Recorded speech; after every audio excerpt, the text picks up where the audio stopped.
EMS portal पर login करने के लिए यूजर नेम में अपना 5 अंक वाला डीडीओ कोड डालें। डीडीओ कोड एंटर करने के बाद अगर पहली बार लॉगिन कर रहे हैं तो डिफ़ॉल्ट पासवर्ड से करें या आपके द्वारा बनाया गया पासवर्ड डालें। अगर पासवर्ड भूल गए हैं तो एडमिन को कहकर रिसेट करवा सकते हैं। डिफ़ॉल्ट पासवर्ड डालने पर आपको चेंज पासवर्ड का ऑप्शन आएगा जिसमें नया पासवर्ड सेट होगा। नए पासवर्ड में एक कैपिटल, एक स्मॉल, एक नंबर और एक स्पेशल लेटर होना अनिवार्य है तथा नंबर सीक्वेंस में नहीं होना चाहिए। पासवर्ड अपडेट होने के बाद आपको पहले से डाला हुआ डाटा डैशबोर्ड पे नजर आएगा। यहाँ से आप सारा डाटा एक्सेल में निकाल सकते हैं।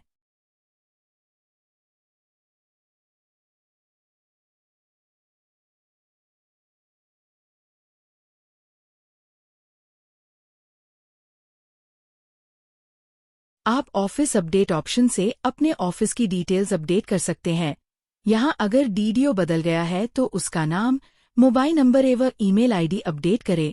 ऑफिस की पंचायत समिति अथवा नगर निकाय भी अपडेट करें। अगर आपका ऑफिस 2022 के बाद नई तहसील में आ गया है तो उससे भी अपडेट करें।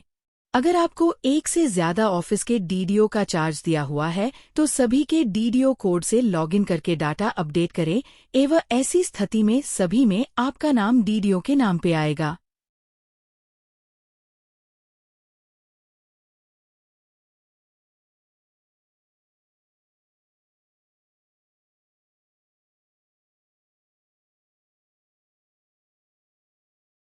ऑफिस अपडेट होने के बाद यदि आप किसी स्कूल के डीडीओ है तभी आपको स्कूल मैपिंग का ऑप्शन दिखेगा, अन्यथा आपको डायरेक्ट अपडेट एम्प्लॉय का ऑप्शन दिखेगा। स्कूल मैपिंग में आपको आपके पीओ के नीचे जितने स्कूल है वो सब दिखेंगे। अगर कोई स्कूल आपके नीचे नहीं है तो उसे अनमैप कर दे और अगर आपको कोई स्कूल नहीं दिखता है तो ऑफिसेज नॉट मैप्ड ऑप्शन में जाकर सर्च कर सकते हैं। यहाँ वो सारे स्कूल होंगे जो किसी डीडीओ से मैप नहीं है। सर्च करने पर आपको अगर स्कूल मिलता है तो उसे आप मैप कर सकते हैं। अगर आपको ऑफिसेज नॉट मैप्ड ऑप्शन में स्कूल नहीं मिलता है तो स्कूल को offices mapped other DDO code के ऑप्शन में सर्च करें। यहाँ स्कूल मिलने पर उसको संबंधित पीओ से संपर्क करके अनमैप करवाएं। अगर आपको तीनों ऑप्शन में स्कूल नहीं मिलता है तो एडमिन से ऐड करवाएं। आपकी मैपिंग फाइनल होने के बाद उसे मैपिंग लॉक ऑप्शन से लॉक करें। मैपिंग लॉक करने के बाद ही स्कूल डीडीओ को अपडेट एम्प्लॉय का ऑप्शन आएगा। ऑफिस और स्कूल मैपिंग होने के बाद एक बार रिपोर्ट बटन पर जाके सभी कर्मचारियों की रिपोर्ट पीडीएफ में निकाल ले। पीडीएफ रिपोर्ट में कर्मचारियों से अपडेट करवाकर सूचना एकत्रित कर लेवे। जो कर्मचारी रिपोर्ट में आ रहे थे और आपके ऑफिस में नहीं है उन्हें ट्रांसफर आउट ऑप्शन से ट्रांसफर बटन पर क्लिक करके निकाल देंगे। एक बार ट्रांसफर आउट करने के बाद डैशबोर्ड पर जाकर अपने कर्मचारियों की संख्या जांच ले।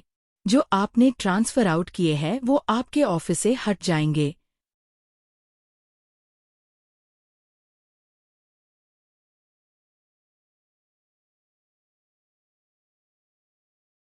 इसी प्रकार जो कर्मचारी रिपोर्ट में नहीं है और आपके ऑफिस में है उन्हें ट्रांसफर इन ऑप्शन से ऑफिस में लेना है, लेकिन इसके लिए आपको उनकी आरजे वाली एम्प्लॉई आईडी पता होनी चाहिए। अगर आपको वो पता नहीं है तो सर्च ऑप्शन में जाके उस एम्प्लॉई आईडी को मोबाइल नंबर या अन्य ऑप्शन से सर्च करना है। यहाँ से आपको ये भी पता लग जाएगा कि अभी वो कर्मचारी किस डीडीओ लॉगिन में है।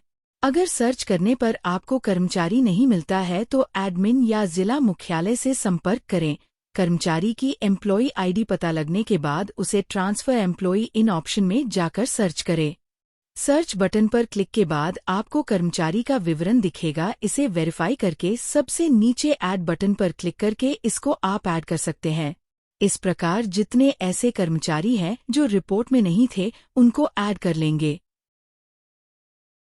जब सभी कर्मचारी आपके लॉगिन पर आ जाए उसके बाद आप एक एक करके सभी कर्मचारियों का डाटा अपडेट करेंगे। डाटा अपडेट करने के लिए अपडेट एम्प्लॉई ऑप्शन पर जाए, एक एक करके एडिट बटन पर क्लिक करके सभी कर्मचारी की संपूर्ण सूचनाएं अपडेट करें। आपने पहले जो रिपोर्ट निकाली थी उस पर सभी कर्मचारियों की सूचना हार्ड कॉपी में ले लेंगे तो आपको अपडेट करने में सहायता मिलेगी। सभी कर्मचारियों से उनकी वर्तमान एवं स्थायी निवास की जानकारी में निवास की पंचायत समिति एवं नगर निकाय की सूचना जरूर अपडेट करें। साथ ही अगर कर्मचारी का कोई अन्य विवरण अपडेट करने की आवश्यकता है तो उसे भी अपडेट करें। आपको यहाँ सही सूचना देनी है, अन्यथा गलत सूचना देने पर आपके विरुद्ध अनुशासनात्मक कार्यवाही हो सकती है। इसलिए संपूर्ण डाटा ध्यान से फीड करें। अगर कर्मचारी पदोन्नत हो गया है तो उसके नवीन पद की सूचना और पे स्केल की डिटेल्स भी अपडेट करें। कर्मचारी बीएलओ या होम गार्ड है तो उसकी जानकारी भी दर्ज करें। एपिक कार्ड की सूचना भी सही अपडेट करें।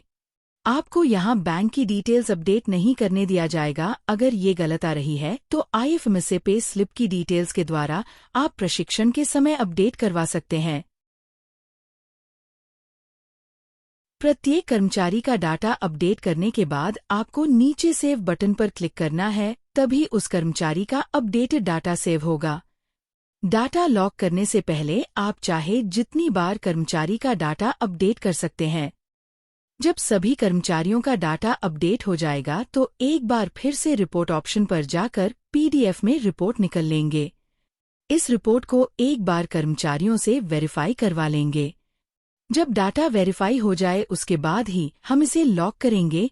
लॉक ऑप्शन पर जाकर डाटा लॉक किया जा सकता है। यहाँ आपके सभी कर्मचारियों के डाटा का स्टेटस कंप्लीट होना चाहिए।